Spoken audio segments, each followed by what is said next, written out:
Assalamualaikum warahmatullahi wabarakatuh. Pada video kali ini saya akan menjelaskan sebuah program sederhana mengenai jaringan saraf tiruan, yaitu cara mengimplementasi backpropagation menggunakan bahasa Python. Backpropagation, pertama algoritma ini adalah sebuah pembelajaran yang terawasi dan biasanya digunakan oleh perseptron dengan banyak lapisan untuk mengubah bobot-bobot yang terhubung dengan neuron-neuron yang ada pada bagian tersembunyi. Selanjutnya, algoritma ini menggunakan error output untuk mengubah nilai bobot-bobotnya dalam arah mundur atau backward.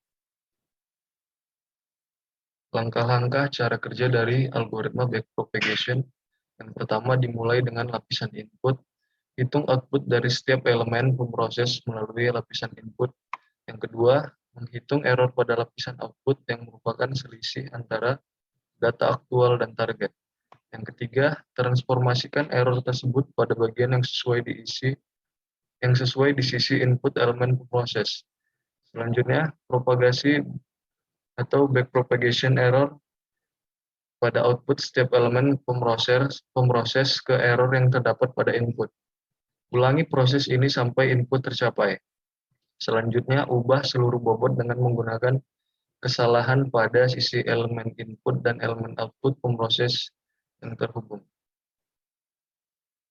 Tujuan backpropagation yang pertama untuk memodifikasi bobot, untuk melatih jaringan neural untuk memetakan input arbiter ke output dengan benar. Yang kedua, perseptron berlapis-lapis dapat dilatih menggunakan algoritma backpropagation. Yang ketiga, tujuannya adalah untuk mempelajari bobot untuk semua keterkaitan dalam jaringan berlapis-lapis. Berikut ini adalah arsitektur jaringan saraf tiruan. Variabel X menunjukkan input dari jaringan saraf tiruan. Pada contoh ini kita hanya akan menerima sebuah input yang memiliki 3 fitur yang bernilai X1 sama dengan 1, X2 sama dengan 2,0, dan X3 sama dengan 0,5, atau dapat ditulis sebagai berikut. Pada bahasa Python ditulis X sama dengan 1, 2, dan 0,5.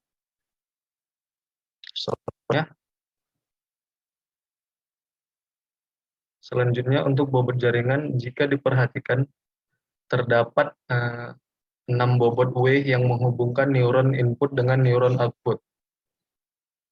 Untuk memudahkan penamaan,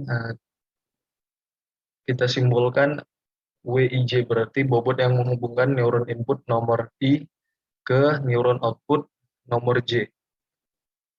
Jika dituliskan dalam bentuk matriks dengan I menjadi nomor baris dan J menjadi nomor kolom, maka tampak seperti berikut ini. Ini nilai W-nya 0,2, 0,3, 0,3, 0,3, 0,1, 0,2. Sesuai yang tertera pada gambar ini. Nilai bias atau B pada latihan ini kita beri nilai 0 untuk B1 dan B2-nya. Setelah itu kita buatkan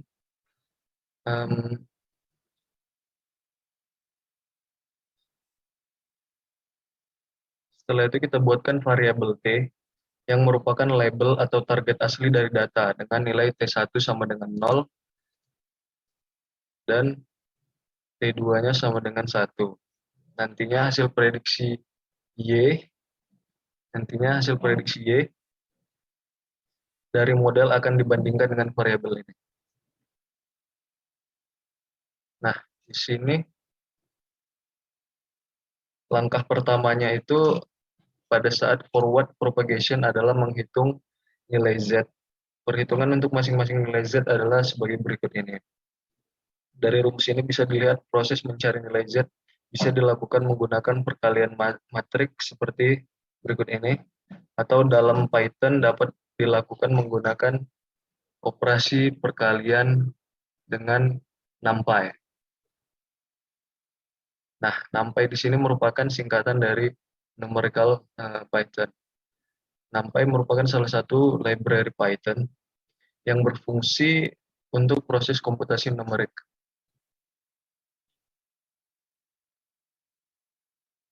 Nah, NumPy memiliki kemampuan untuk membuat objek n dimensi array yang merupakan sekumpulan variabel yang memiliki tipe data yang sama. Kelebihan dari NumPy array adalah dapat memudahkan operasi komputasi pada data. Nah, setelah itu, maka didapatkanlah nilai dari Z. Nilai dari Z 0,95 dan 0,6. Setelah diperoleh nilai Z, langkah selanjutnya adalah kita hitung nilai Y sebagai berikut ini. Dan ini output untuk nilai Y yaitu 0,7211 dan 0,6456. Hasil dari Y kita bandingkan dengan target T yang di sini. Kita hitung perbedaan nilai ini menggunakan MSE atau mean square error.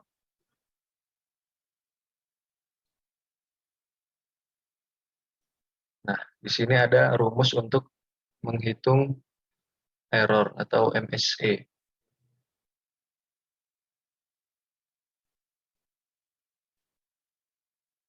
Rumus untuk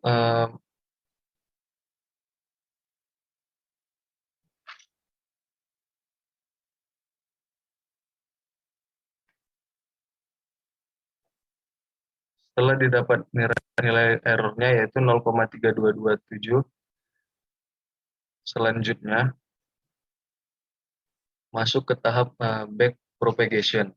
Rumus untuk mengupdate bobot menggunakan back propagation adalah sebagai berikut ini. Jadi kita perlu menghitung rumus tersebut untuk semua W. Sebagai awalan, dicoba menuliskan rumus untuk semua nilai W-nya sehingga rumus-rumus tersebut akan terlihat pola yang bisa digunakan. Sehingga bisa dibuat perulangan sebagai berikut ini pada bahasa Python.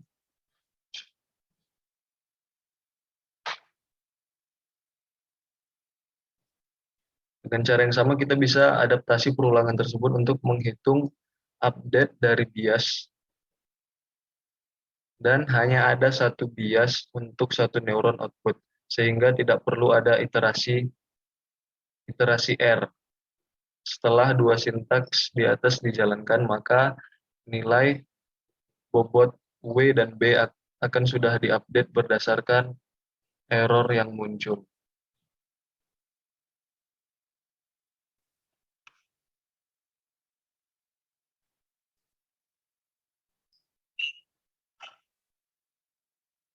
Nah, setelah diupdate, kita bisa cek kembali apakah bobot yang telah diupdate dapat menghasilkan error yang lebih kecil. Nah, di sini sudah terlihat nilai error yang baru lebih kecil daripada nilai error sebelumnya. Jadi dari output error sebelumnya tampak error model sudah menurun dibandingkan error sebelumnya yang menandakan proses backpropagation telah berhasil.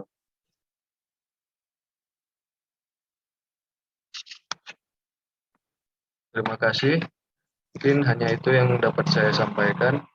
Terima kasih atas segala perhatian. Mohon maaf untuk segala kekurangan. Saya akhiri. Wassalamualaikum warahmatullahi wabarakatuh.